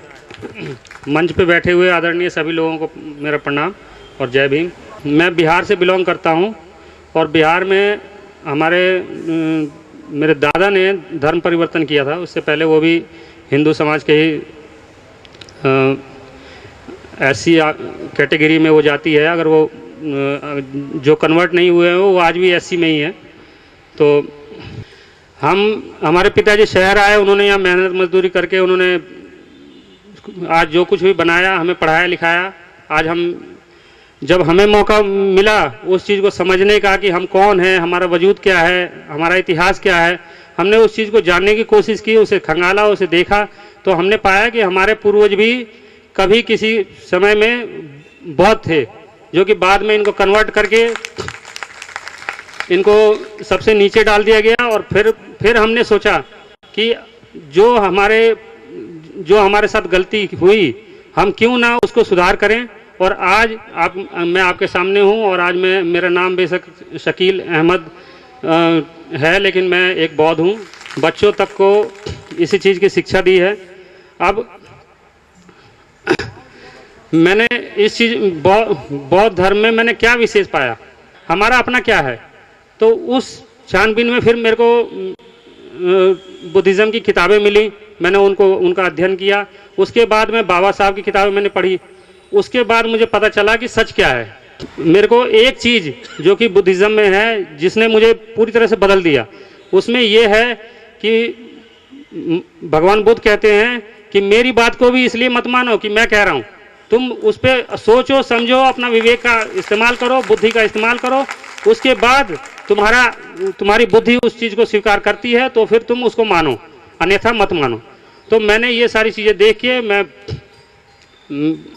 अपना और अपने पूरे परिवार का मैंने उनको समझाया, उन्हें बताया। अब मैं हर तरह से हमारे गांव में क्या है कि आज भी वही सामंतवादी व्यवस्था है। आज भी कुछ सवर्ण कही जाने वाली जातियां जो कि मुश्किल से 10% हैं, उनका दबदबा पूरे 90% समाज पे है। और यही पूरे भारत का दृश्य यही है। हम शहर में रहते हैं तो हमें उस चीज़ का एहसास नहीं होता, हमें पता नहीं चलता, लेकिन जो जो लोग यहाँ गांव से उनका वजूद है, गांव से वो जानते हैं, तो उनको आज भी इस चीज़ का एहसास होगा कि गांव में आज भी वो सामंतवादी व्यवस्था है। चाहे हमने कितना भी बदल दिया हो या प्रशासन ने या शासन कितनी भी प्रयास कर रहे हो, मनरेगा के या इंदिरा आवास के द्वारा या सरकारी योजनाओं के द्वारा हमें बेवकूफ़ बनाने की कोशिश की गई कि हम इतना हमने बदल दिया या इतना भारत इस तरह से हमने उसका पुनर्निर्माण कर दिया, लेकिन असल में ऐसा कुछ भी नहीं हुआ। भारत में आज भी, भारत के ग्रामीण क्षेत्रों में आज भी वो सारी व्यवस्थाएं, वो सारी जात पात की वो सारी चीज़ें आज भी उसी रूप में मौजूद हैं। तो इसके लिए मैं, एक मेरे मित्र हैं विनोद पासवान हैं, वो और एक और मेरे दोस्त हैं, हम सब ने मिलके एक संस्था वहाँ बनाई, बहुजन स्वाभिमान संघ उसके नाम से। और हम वहाँ बुद्धिज़्म का प्रचार करते हैं, अम्बेडकरवाद का प्रचार करते हैं, लोगों को समझाते हैं, लोगों की गलत धारणाओं को दूर करते हैं, उनको उनके दिलो दिमाग से वो सारी चीज़ें निकालने की कोशिश करते हैं। अब जो है, अब मैं कोशिश करूंगा कि जब भी प्रोग्राम हो, जब भी हो, तो मैं यहाँ जरूर आऊँ और अपने सभी मित्रों को साथ में लेते हुए आऊँ। सबसे पहले सभी साथियों को जय भीम, नमो बुद्धाय। समय बुद्धा एक नाम है जो मैंने समस्त नीति का एक निचोड़ के रूप में एक नाम विकसित किया है, समय बुद्धा। बुद्धा द्वारा बताए गए मार्ग पर हम चलेंगे और समय हमसे क्या डिमांड कर रहा है वो समझेंगे, उसके हिसाब से नीति बनाएंगे और उसके हिसाब से आगे चलेंगे, तभी सक्सेस होगा। देखिए, आज बाबा साहब ने हमें बौद्ध धम्म में वापस लौटने के लिए 1956 में बौद्ध धम्म में वापस लौटने का प्रोग्राम चलाया और धम्म क्रांति की, और 700 सालों से भारत में सुप्त अवस्था में पड़ा हुआ बौद्ध धम्म, जो 700 साल मुगल काल, जो 11वीं सदी 12वीं सदी से लगा के जब तक अंग्रेजों ने यहाँ खुदाई करके बौद्ध धर्म को पुनर्जीवित नहीं किया। ये जो झंडा है 5 रंग का, ये भी किसी अंग्रेज ने ही डिजाइन किया है बौद्ध धर्म को पुनर्जीवित करने के लिए। तो उन 700 सालों में भारत की भूमि से बौद्ध धर्म नदारत रहा, किसी को पता ही नहीं था कि बौद्ध क्या है। बाबा साहब ने पुनः इतिहास को खंगाला और हमें बौद्ध धर्म चुन के दिया। और मैं एक बात हमारे सभी भाइयों से, यहाँ पर सब लोगों से एक निवेदन है, बिल्कुल कान खोल के सुन लीजिए कि कभी ये शब्द मत कहिए कि हम बौद्ध धर्म में परिवर्तित हो रहे हैं, कन्वर्ट हो रहे हैं। कन्वर्ट और परिवर्तित शब्द एकदम गलत है, ये नीति के विरुद्ध है। हमेशा कहिए कि हम बहुत हो चुका, हम अब अपने धर्म में वापस जा रहे हैं। ये एक नीति है। देखिए, शिकायत करने से कभी भला नहीं होगा। दलित साहित्य के नाम पर हम केवल क्या कर रहे हैं, शिकायत कर रहे हैं, हमारे साथ बुरा हुआ, ये हुआ, वो हुआ। और एक नजरिए से हम ये कह रहे हैं दलित साहित्य बुरा हुआ, बुरा हुआ, बुरा हुआ, इस एंगल से बुरा हुआ, बुरा हुआ। इस एंगल से भी तो देखिए, वो विरोधी का महिमा मंडन है, हम विरोधी का तारीफ कर रहे हैं। तो जो यहां पर जो बैठे हुए हैं, मैं जानता हूं ये क्रीम है, यहां जो लोग बैठे हुए हैं ये एक्टिविस्ट हैं, इनका कोई लालच नहीं है यहां आने का, ये दिल से बौद्ध हैं, कोई फायदा नहीं है तो इसलिए यहां हैं। और यही वो लोग हैं जो असल में लिखते हैं और एक्टिव हैं। और इनसे मेरा एक ही अनुरोध है, जब भी लिखें, नंबर 1 तो दलित शब्द को छोड़ दो। दलित शब्द एक अपमान, एक गाली है, जो दूसरों का दिया हुआ नाम है। आप अपने विरोधियों को देखो, अपने नाम के आगे बहुगुणा और द्विवेदी, चतुर्वेदी या ऐसा कुछ भी, ये नाम क्या है? नाम में बहुत बात होती है। नाम का मतलब होता है कि हम वही लोग हैं, हमने अपना बल जो है साबित किया था, मौका पड़ेगा तो दोबारा साबित कर देंगे, ये वही लोग। तो नाम में बहुत बात होती है। अपने को बहुजन कहो, जब साहब कांसीराम ने आपको बहुजन नाम दे दिया, बहुजन, बहुसंख्यक जनता, बहुजन मतलब बहुसंख्यक जनता। अब हम रोज फेसबुक पे पढ़ते हैं कि अकेला ये चमार जाटव समाज ही 25% है। इस देश का 25% किसों को बोलते हैं? बहुजन। किसी हाथी को एक छोटी सी रस्सी से, कुर्सी प्लास्टिक की से बांध दिया जाए तो वो वहीं बंधा रहता है। क्यों? क्योंकि वो ये सोचता है कि मैं बंधा हुआ हूं इस कुर्सी से। नाम अपने लिए ऐसा चुनो जिसमें आपकी शक्ति प्रदर्शित हो। ध्यान रखो, दुनिया में कमजोर का कोई नहीं है, अपने खुद की औलाद नहीं है। कमजोर का अपनी खुद की औलाद नहीं है, वो भी अपने पूर्वजों को भूल के, क्योंकि वो हार गए और कमजोरी पे हैं, वो भी उनकी पूजा करते हैं जिन्होंने उनके पूर्वजों को हराया। सबसे पहले कमजोरी छोड़ो। साहब कांशीराम ने एक फॉर्मूला दिया था, बदलाव। हम यहां इकट्ठे हुए हैं बौद्धमय भारत बनाने के लिए, यानी बदलाव के लिए। बदलाव कैसे आता है? तो साहब कांशीराम का ही फॉर्मूला है, N × D × S। अभी सबलानिया साहब ने एक YouTube पे वीडियो अपलोड किया है, तो वहीं देखा मैंने ये। तो N का मतलब है नीड, सबसे पहले जरूरत होनी चाहिए। झंडा क्या होता है? झंडा होता है कोई भी ऐसी चीज जिसके नाम पर हम इकट्ठा हो जाएं। आज हम बौद्ध के नाम पर यहां इकट्ठा हो गए, और झंडे की हमें जरूरत क्यों है? हमारे बहुत सारे साथी ऐसा कहते हैं कि झंडे की हमें जरूरत क्यों है। देखिए, ये झंडा है और यहां मेरा भाई बैठा हुआ और यहां मैं बैठा हुआ हूं। मेरे भाई से मेरी एकदम अनबन है, मैं नहीं बोलता। एक ही परिवार के 4-5 लोगों में एक राय कायम नहीं होती। तो इस देश में 25% मान लो, 25 लाख या 30 लाख, 50 लाख जो आज की डेट में डिक्लेयर्ड बौद्ध या अनडिक्लेयर्ड बौद्ध हम गिनते हैं, तो उन लोगों में कैसे एक राय हो सकती है? झंडे जो होता है वो इसके नीचे बैठा है, मैं इसके नीचे बैठा हूं। अब वो मुझसे बात नहीं कर रहा है, लेकिन वो इस झंडे को बढ़ा रहा है और मैं भी इस झंडे को बढ़ा रहा हूं। जिस दिन ये झंडा बढ़ेगा, इसका लाभ उसको भी होगा, इसका लाभ मुझको भी होगा। तो झंडे का यही लाभ होता है। बौद्ध धर्म हमारा स्थायी झंडा है और धम्म का झंडा हमने चुन लिया। अब हम बौद्ध धर्म की तरफ लौट रहे हैं। इस तरह की जैसे आज मीटिंग हुई, आज बौद्ध धर्म हम बौद्ध में कैसे बना पाएंगे? जब विचारों का आदान प्रदान होगा। विचारों के आदान प्रदान करने के लिए हमें प्लेटफॉर्म चाहिए। जैसे आज इस मीटिंग ने प्लेटफॉर्म प्रोवाइड किया है। मैं कह रहा हूं, आप सुन रहे हैं, मेरे विचार यहां आप सब लोगों में जा रहे हैं। इसी तरह आपके विचार मैंने सुने, मुझको आए। तो प्लेटफॉर्म चाहिए, और प्लेटफॉर्म बनाए बिना कुछ नहीं होगा। इस देश में वर्ग संघर्ष है। वर्ग मतलब जातियां, धर्म आपस में। भले ही आज आपको ये देश एक नजर आ रहा है, लेकिन हर जाति वर्ग केवल अपने अपने के लिए मर रही है और अपने अपने के लिए संघर्ष कर रही है। हम नीति नहीं बनाएंगे, बातें करने से कुछ नहीं होगा। बातें हमने बहुत कर ली पिछले 1956 या जब से अम्बेडकर मिशन चल रहा है, हम कंटिन्यूस भाषण और बातें कर रहे हैं। हमें एक ठोस नीति बनानी होगी, उस नीति पर काम करना होगा। नीति पर काम करे बिना बातें कोरी बातें रह जाएंगी। और जो विरोधी मिशन चल रहे हैं, कईयों का मिशन चल रहा है कि संविधान पलट दें और अपने संविधान ले आए, तो विरोधी मिशन आगे निकल जाएंगे और हम मीटिंग ही करते रह जाएंगे। हमें नीति बनानी होगी। ये जो नीति है, कभी शिकायत मत करो। शिकायत करने वाले कमजोर होते हैं। तो आज मैं आपको एक ऐसी नीति बताने जा रहा हूं जो जिस गति से हम चल रहे हैं ना, आज 500 साल ये देश बौद्ध में बना सकने में लग सकते हैं, या 100 साल लग सकते हैं, 200 साल लग सकते हैं, मैं ठीक से नहीं कह सकता। लेकिन इस गति को हम फास्ट ट्रैक कर सकते हैं, और उसके लिए हमें एक नीति बनानी पड़ेगी। और ये नीति ऐसी नीति है जो हमको और हमारे बौद्ध धर्म को, हमारे बौद्धमय भारत बनाने को बहुत फास्ट कर देगी। आपके पास बौद्धमय किताब, जैसे आज यहाँ किताब की स्टॉल लगी, साल में ये मानिए कि 1 या 2 बार ऐसी किताबें लगती हैं। और अगर ऐसा हो जाए कि आपको ये हर हफ्ते मिलने लगे, ऐसा हो जाए कि आपको बौद्ध धर्म के ज्ञानियों से बात करने और सुनने के लिए हर हफ्ते मिलने लगे, हर महीने मिलने लगे, तो आपका फास्ट हो जाएगा, नहीं हो जाएगा? प्लस देखिए, जोश होता है ना आदमी में, अगर जोश ठंडा हो जाता है, यहां से आप जाएंगे 2-4 दिन जोश रहेगा बौद्ध में भारत, परसों नरसों ये ठंडा हो जाएगा, अगले हफ्ते ठंडा हो जाएगा। तो इसको रिवाइंड करना पड़ता है।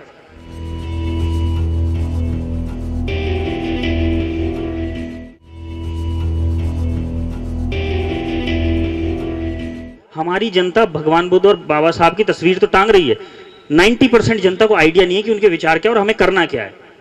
और ये फैक्ट भी है, देश में 10% बुद्धिजीवी वर्ग तो पढ़ाई करते हैं, समझते हैं, अध्ययन करते हैं, लेकिन 90% जनता केवल और केवल फॉलो करना चाहती है। वो किताब और ग्रंथ पलट के नहीं देखना चाहती। उन 90% को आप बौद्ध में भारत कैसे समझाओगे? उन्हें बौद्ध कैसे समझाओगे?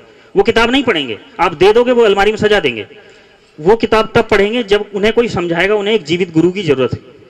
और अपने निकटतम बौद्ध विहार पे इकट्ठे हो। हर महीने पूर्णिमा के दिन शाम को इकट्ठा होने लग गए, अपना काम धाम देख के अपने निकटतम बौद्ध विहार पे। और ये होगा कैसे? देखिए, एक्टिविस्ट पहले इकट्ठे हों, 5, 10, 20 इस बार होंगे, भीड़ को खींचती है।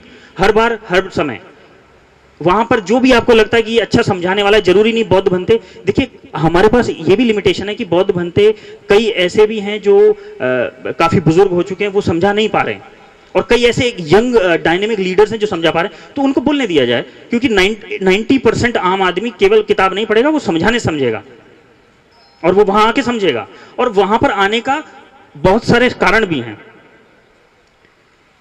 नंबर 1, आपने कभी भी बौद्ध विहार देखे होंगे, बौद्ध विहार की हालत ऐसी होती है कि 10 साल पहले भी उसमें अगर 2000 ईंट लगी हैं तो 10 साल बाद भी 2000 ईंट लगी होती है, 2001 ईंट नहीं लगती, और हमारा आदमी कमा रहा है, खा रहा है, सब बातें ठीक है।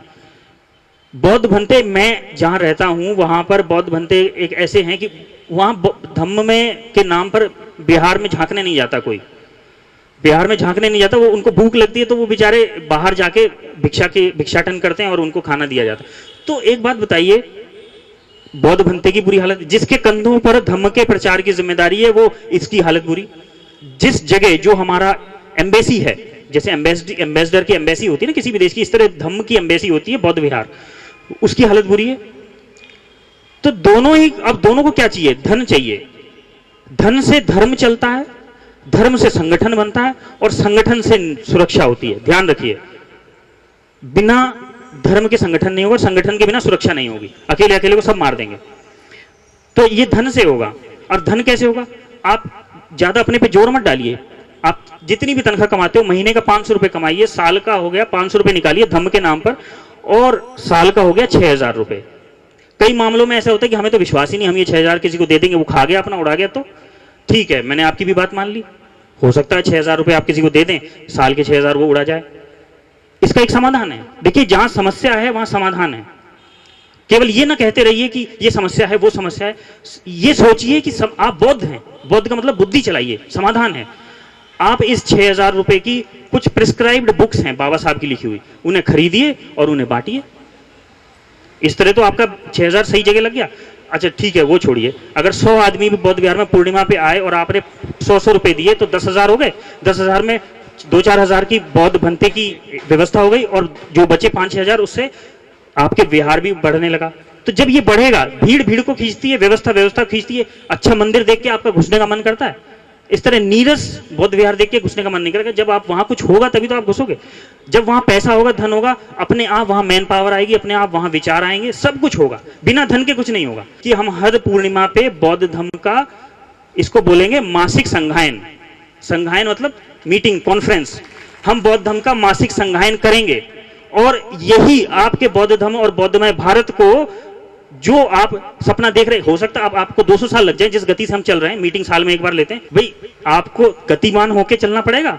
आज सुनहरा मौका है, समय को पहचानो, समय की डिमांड है कि ये सुनहरा मौका है, इस सुनहरे मौके में जो कर सकते हो कर लो। हर एक व्याख्यान, एक टॉपिक पर एक व्याख्यान 40-50 मिनट का आप रखिए, और मैं वहां पे आऊंगा और एकदम डिटेल में मैं आपको समझाऊंगा कि बुद्धिज्म क्या है। हम बुद्धिज्म करते रहते हैं, तस्वीर टांग ली, गाने गा लिए, लेकिन उससे हमारा एक्चुअल में सॉल्व नहीं हो रहा है मसला। हमको उन विचारों की डेप्थ में पहुंचना, और विचारों की डेप्थ तभी होगी जब आपको उस लेवल पे समझाया जाएगा जिस लेवल पे ऑडियंस है सुनने वाली। मैं आप सब लोगों से विदा चाहूंगा, और उम्मीद करूंगा कि मेरी बात आप समझ गए होंगे। देखिए, नीति समझना भी एक बात है। इस नीति को सोच के, एक ठंडे दिमाग सोच के देखेगा, आप मानेंगे कि वाकई में यह सक्सेसफुल है। इसी के साथ आप सब लोगों ने मुझे सुना, धन्यवाद। जय भीम, जय भारत।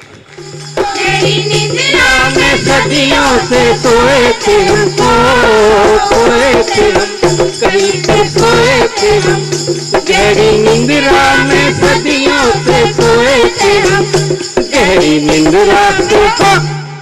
निंद्रा से हमको जगाने आए हैं भीम बाबा, तेरी नैया को पार लगाने, तेरे उजड़े चमन को बसाने आए हैं भीम बाबा, आए हैं भीम बाबा।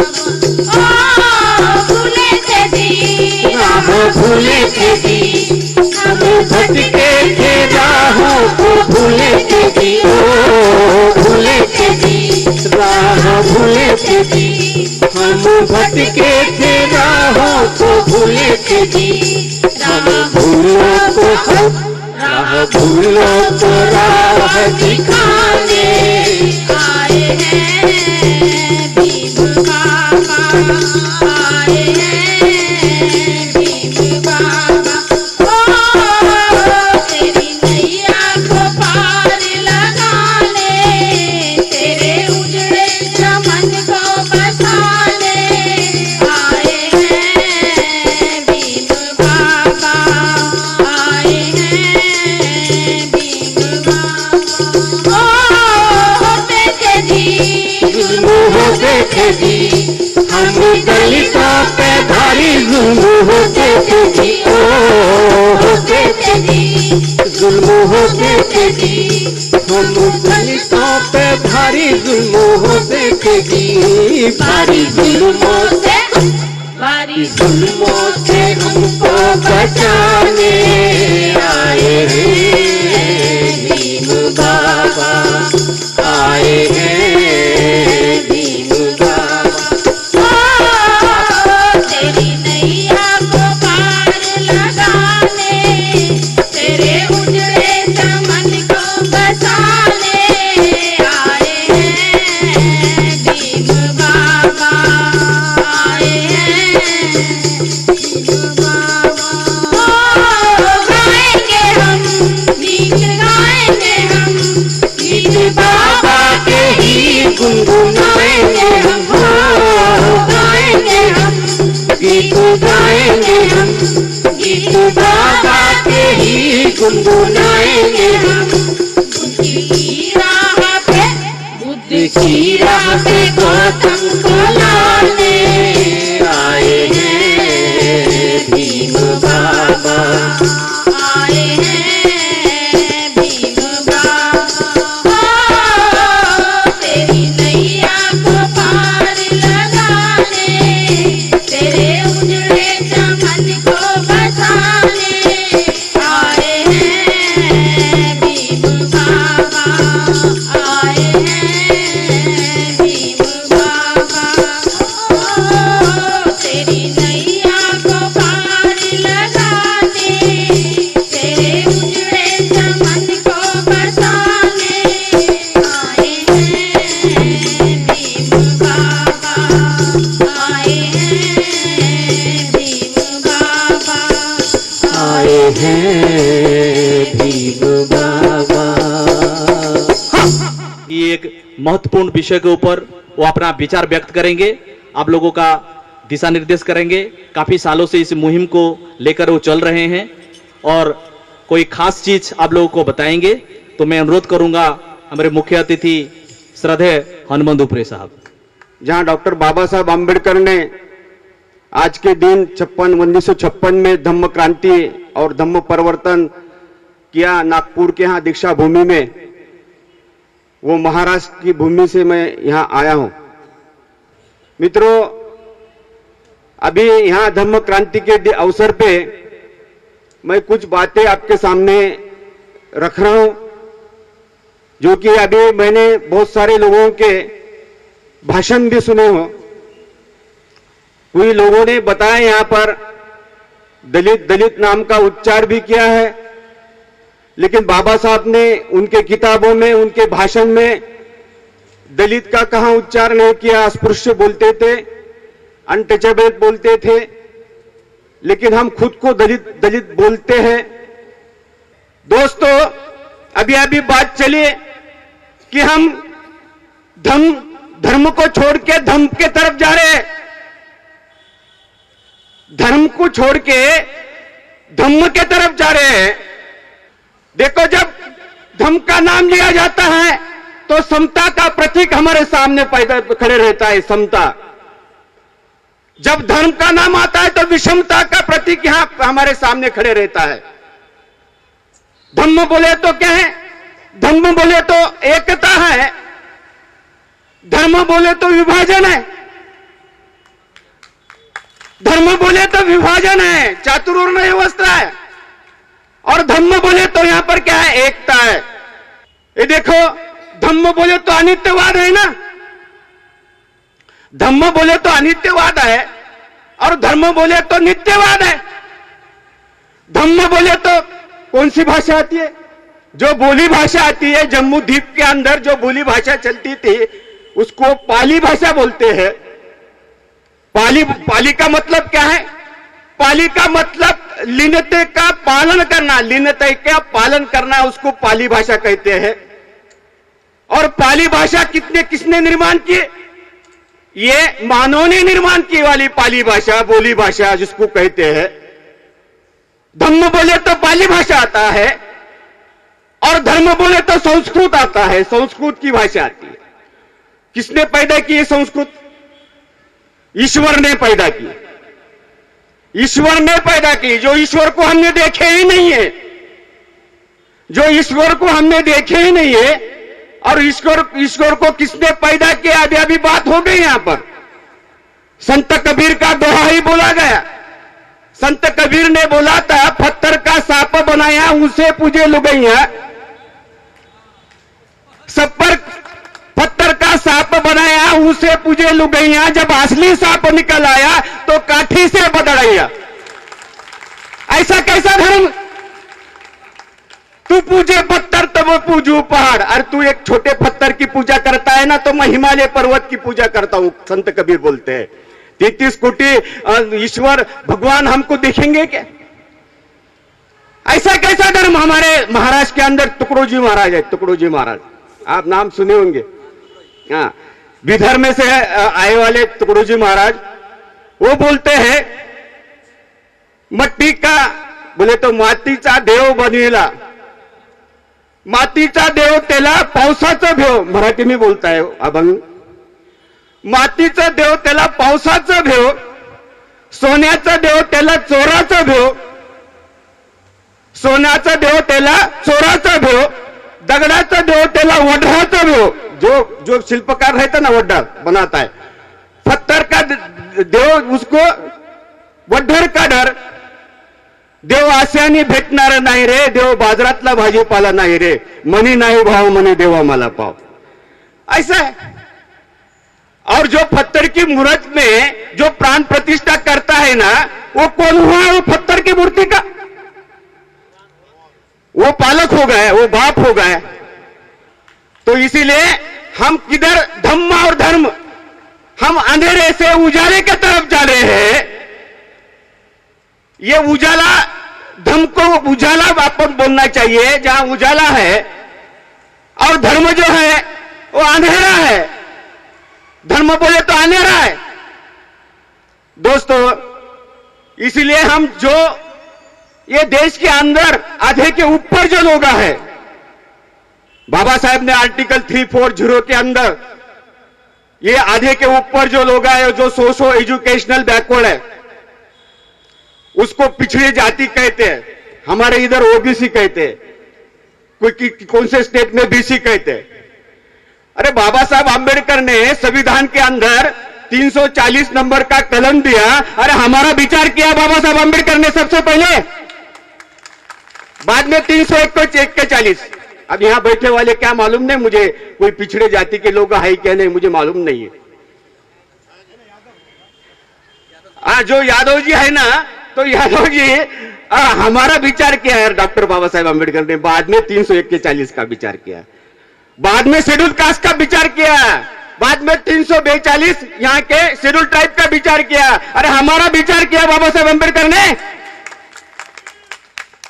अरे हम तो ऐसे लोग हैं, ऐसे मुसाफिर है, जो रास्ता हम गलत से भूल गए वाले मुसाफिर है। हम जो रास्ते से जाना है वो रास्ते से नहीं जा रहे हैं, चुके फिके वाले हम मुसाफिर हैं।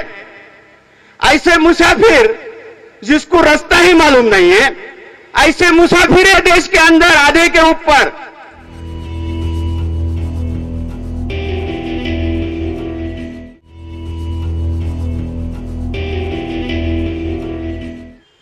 जो यादव जी है ना, तो यादव जी हमारा विचार किया है डॉक्टर बाबा साहेब आंबेडकर ने, बाद में 341 का विचार किया, बाद में शेड्यूल कास्ट का विचार किया, बाद में 342 यहाँ के शेड्यूल ट्राइब का विचार किया। अरे हमारा विचार किया बाबा साहेब आंबेडकर ने। अरे हम तो ऐसे लोग हैं, ऐसे मुसाफिर है जो रास्ता हम गलत से भूल गए वाले मुसाफिर है। हम जो रास्ते से जाना है वो रास्ते से नहीं जा रहे हैं, चुके फिके वाले हम मुसाफिर हैं। ऐसे मुसाफिर जिसको रास्ता ही मालूम नहीं है, ऐसे मुसाफिर है देश के अंदर आधे के ऊपर, जो दोस्त को दोस्त नहीं कहते। अरे डॉक्टर बाबा साहेब अंबेडकर ने पंडित नेहरू के पास गए और बोले आर्टिकल 46 के अंदर एसटी एससी और ओबीसी का ही इंक्लूजन मैंने किया है, आप क्यों डिलीट कर रहे हो ओबीसी का वर्ड? देखो अभी भी जाके तुम आर्टिकल 46 पढ़ो।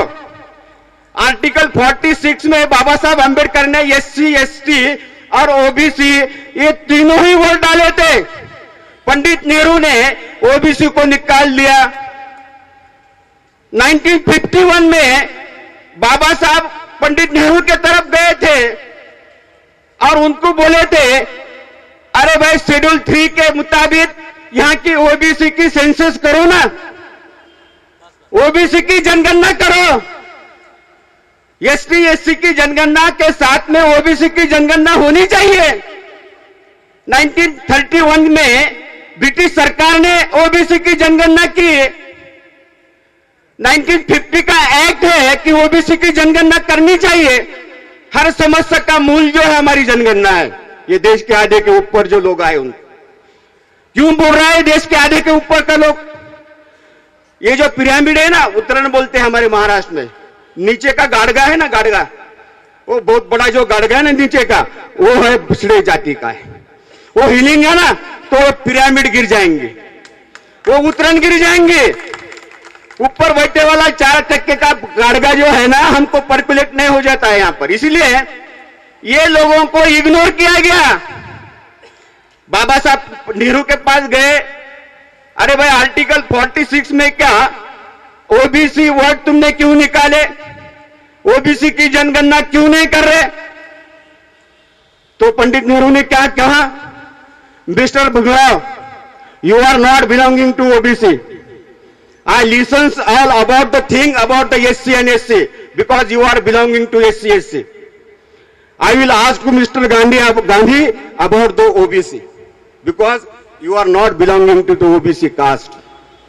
देखो बाबा साहब ने पंजाबराव देशमुख हमारे महाराष्ट्र के ओबीसी के, उनको बोले आओ घटना समिति के सामने बोलो ओबीसी की क्या दुख है, ओबीसी की जनगणना होनी चाहिए। आर्टिकल 46 में ओबीसी का वोट आना चाहिए, लेकिन पंजाबराव देशमुख नहीं आए। पंजाबराव देशमुख नहीं आए क्यों तकलीफ थी बाबा साहब को? बाबा साहब तो ओबीसी के नहीं थे ना, बाबा साहब तो शेड्यूल्ड कास्ट के थे। क्यों उतना अपेक्षण था ओबीसी के साथ में? अरे काका साहेब कालेलकर आयोग जब निर्माण करने का था उसके पहले ये जो पंडित नेहरू ने क्या किया, सब खासदारों को एक लेटर दे दिया। आईआईटी IIM में इंटरव्यू करा था, चीफ जस्टिस बालकृष्णन और 5 जजेस थे उसके सामने। आईआईटी IIM में हमारे सेंट्रल एजुकेशन जो कोर्सेस है आईआईटी IIM के 27% रिजर्वेशन हमको रिफ्यूज किया था, पार्लियामेंट ने दिया था हमको, अर्जुन सिंह के पार्लियामेंट में कायदा हुआ था, लेकिन 2 जजेस ने उसके ऊपर स्टे दिया था। 5 जजों के सामने जब बहस चालू हो गई तो मैंने इंटरव्यू किया था, कुछ वकील लगाया था, 3 वकील लगाया था यहां पर, और लालू प्रसाद ने जेठमलानी को लगाया था। अब जेठमलानी बोल रहे थे उस टाइम में कि ये 5 जजेस के सामने बैठे वाले हैं ना, ये 5 जजेस है ना 4 वर्ण में बैठे वाले हैं, बोले 4 वर्ण है 5 जजेस। Chief justice Balakrishnan chief justice थे उस टाइम की बात, 2010 की। बोले ब्राह्मण क्षत्रिय वैश्य और शूद्र ये 4 वर्ण ये 5 जजेस में है। ये देश के अंदर पिछड़े जाति की जब जब बात चलती है तब तब क्या होता है, बोले जो ब्राह्मण क्षत्रिय और वैश्य रोटी पीटी व्यवहार नहीं करते, लेकिन जब जब ये देश के अंदर ओबीसी की हित की बात चलती है तो ब्राह्मण क्षत्रिय और वैश्य एक हो जाते हैं और ये ओबीसी के खिलाफ खड़े रहते हैं। पहले दिन का आर्गुमेंट जेठमलानी का। दूसरे दिन क्या बोला? दूसरे दिन एक काले कोट में से एक लेटर निकाला और चीफ जस्टिस को दिया। वो लेटर था पंडित जवाहरलाल नेहरू ने सब खासदारों को दिए वाला। क्या था वो लेटर के अंदर? वो लेटर के अंदर यह था कि आर्टिकल 340 से एक आयोग की स्थापना होने वाली है, बिल आने वाला है, ये तारीख को बिल आने वाला है। आप सब खासदारों ने वो बिल के खिलाफ मतदान करना, वोटिंग करना, उसको अपोज करना। देखो पंडित जवाहरलाल नेहरू के पीछे 80% 85% खासदारों की मेजोरिटी थी। कौन बोल रहे थे? जेठमलानी सुप्रीम कोर्ट में बोल रहे थे। और सब स्टेट के मिनिस्टर को, मुख्यमंत्रियों को पंडित नेहरू ने भी खत लिखा दिया था कि तुम्हारे ठराव भी भेज दो तुम्हारे राज्य के। अब देखो ये पार्लियामेंट के अंदर जब बिल आ गया, पंडित जवाहरलाल नेहरू के पीछे थंपिंग मेजोरिटी थी। अब तब जब चर्चा हुई, पंडित जवाहरलाल नेहरू, सरदार वल्लभ भाई पटेल और अनेक खासदारों ने ये बिल को अपोज किया। और क्या बोले? ये बिल आ गया तो अभी अभी हिंदुस्तान पाकिस्तान का बंटवारा हो गया है, अभी हिंदुस्तान का ही बंटवारा हो जाएगा। 340 के तहत आयोग की स्थापना हो गई, ओबीसी को फायदे हो गए, सत्ता और संपत्ति में उनके हिसाब से, उनके लोक संख्या से उनको जो मिलेगा, हक जो मिलेगा वो मिल जाएगा, तो देश का बंटवारा हो जाएगा। ये भाषण पंडित नेहरू का। और ये सब होने के बाद में सब खासदार पंडित नेहरू के पीछे थे। जब बाबा साहब उठे पार्लियामेंट के अंदर, अकेले बाबा साहब उठे भाषण करने के, पिन ड्रॉप साइलेंस, सब खासदारों का चेहरे बाबा साहब की तरफ, और बाबा साहब ने भाषण शुरू करे। बाबा साहब ने बोले कि अभी अभी ये देश स्वतंत्र हुआ है और कौन सा ही देश संविधान के आधार पर चलता है। ये लोकशाही वाला देश, जिसने ये देश ने लोकशाही मान्य किए है, वो संविधान के अंदर, संविधान के आधार पर यह देश चलता है। अब ये 340 नंबर का कलम आर्टिकल, इसके तहत आज बिल आया है। और ये बिल तुम्हारे मेजॉरिटी के जोर के ऊपर तुम वो बिल को विरोध करना चाह रहे। यदि इसको विरोध करके ये बिल को तुम फेल्योर करेंगे तो पूरे विश्व के देश भारत के मुंह पे थूकेंगे, बोले थूकेंगे, डॉक्टर बाबा साहब आंबेडकर बोले। क्यों? कि जब तुम आर्टिकल 340 से एक आयोग की स्थापना होने वाले का जो चर्चा चालू है, वो चर्चा तुम्हारे मेजॉरिटी के ऊपर नहीं करने देंगे, तुम फेल्योर करेंगे, तुम कंटेम ऑफ द कॉन्स्टिट्यूशन करना जा रहे हैं बोले। आप कंटेम ऑफ द कॉन्स्टिट्यूशन करना जा रहे हैं, तो उस दिन क्या होता है? उस दिन जो अकेले डॉक्टर बाबा साहब आंबेडकर, जो अकेले थे खासदार वहां पर, और जो पंडित नेहरू के पीछे थंपिंग मेजॉरिटी थी, वो पंडित जवाहरलाल नेहरू का पराजय होता है और डॉक्टर बाबा साहब आंबेडकर का विजय होता है। क्या करना है यहां के पिछड़े जाति के लिए बाबा साहब ने? इसके बावजूद क्या करना? अरे डॉक्टर बाबा साहब आंबेडकर ने काका साहब कालेलकर आयोग और हिंदू कोड बिल, इसको मान्यता दी नहीं, इसकी अमलबजावनी नहीं की, तो डॉक्टर बाबा साहब आंबेडकर ने कायदे मंत्री पद का कुर्सी को लात मारी थी। और इसके बावजूद क्या करना है? लेकिन हमारे लोग दोस्त के साथ दोस्ती नहीं करते ना। इसकी कुछ कारण है, कुछ वजह है। हम अभी अभी बोल रहे थे हम बुद्धिस्ट है। मैं बोलता हूं ये भारत का बहुजन समाज नागवंशी है। ये भारत का पूरा बहुजन समाज ये नागवंशी है। हु इज द शूद्रा, ये किताब के अंदर डॉक्टर बाबा साहब ने भी लिखा है कि ये देश का बहुजन समाज ये नागवंशी है। कृष्णाजी केळुस्कर गुरुजी ने बाबा साहब को बुद्ध धम्म का एक किताब दिया था, एसएससी में जो पास हुए थे फर्स्ट क्लास, उसके मास्टर थे केळुस्कर गुरुजी। वो किताब के अंदर ही बहुजन समाज ये देश का नागवंशी है लिखे वाला। ये देखो, ये विघ्नेश्वर प्रसाद को इंदिरा गांधी ने कुछ लोगा भेज के क्या बोले थे कि मंडल कमीशन के अंदर आर्थिक निकष डालो, आर्थिक निकष। बोले तो क्रिमिलियर की जो आठ है वो डालो। मैं ये देश का उप पंत प्रधान विघ्नेश्वर प्रसाद मंडल को बनाती हूं, ऐसा मैसेज कुछ दूध को लेके विघ्नेश्वर प्रसाद को भेजे थे। लेकिन विघ्नेश्वर प्रसाद ने उप पंत प्रधान की कुर्सी का लालूच को ठोकर मार दी। देखो ये क्यों हो रहा है, मैं ये बात ये क्यों बोलना चाह रहा हूं कि हम ओबीसी हिंदू हैं।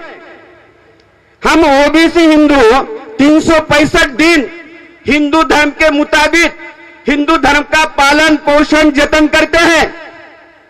हमारे महाराष्ट्र के अंदर गणपति उत्सव होता है 10 दिन का। वो गणपति गिर जाता है तो फिर 15वां आता है। हमारे पूर्वज खाना खाने को आते हैं, पितरपाठ बोलते हैं हमारे इधर। अब तुम्हारे इधर मालूम नहीं क्या होता है, होता है सब तरफ है ये कर्मकांड सब तरफ है। 15 दिन पितरपाठ में गए, 10 दिन गणपति में गए, अभी नवरात्र में 9 दिन जा रहे हैं। कल आज रावण को जलाएंगे। हमारा भोजन का हीरो जो है, जो भोजन का राजा है रावण, उसको जलाने वाले हम जाते हैं जलाने को। हम पिछड़े जाति लोग जाते हैं जलाने को। ये हमारे विरोध के सब क्षण है। ये बलि प्रतिपदा है ना दिवाली की। अभी मैडम ने बताया यहां पर कि ये वामन ने राज्याभिषेक करके लिया था, बलि राजा का खून करके। तो ये मैं क्यों बता रहा हूं आपको कि हम पूर्व आश्रमी के नागवंशी थे। नागवंशी बोले तो बुद्धिस्ट। ये देखो मैं जब पढ़ा हूं ना किताब कृष्णाजी पंत कोसकर का और बाबा साहब का, अब कैसा कन्वर्शन हुआ मेरे में। अभी मुस्लिम भाई ने बताया, मैं भी बताना चाहता हूं। आपको मालूम है कि नहीं मालूम नहीं, कपड़े को रंग देने वाला रंगारी रहता है ना, उसको भौसार बोलते हैं। भौसार वो बहुत माइक्रोस्कोपिक कास्ट है। वो कास्ट में से मैं आता हूं। That is my profession, that is not my caste. Bhausar बोलते हैं। भौसार ओबीसी में आता है। I originated from Bhausar caste. बोले तो उसका शॉर्ट फॉर्म ओबीसी होता ना भाई। I originated Bhausar caste.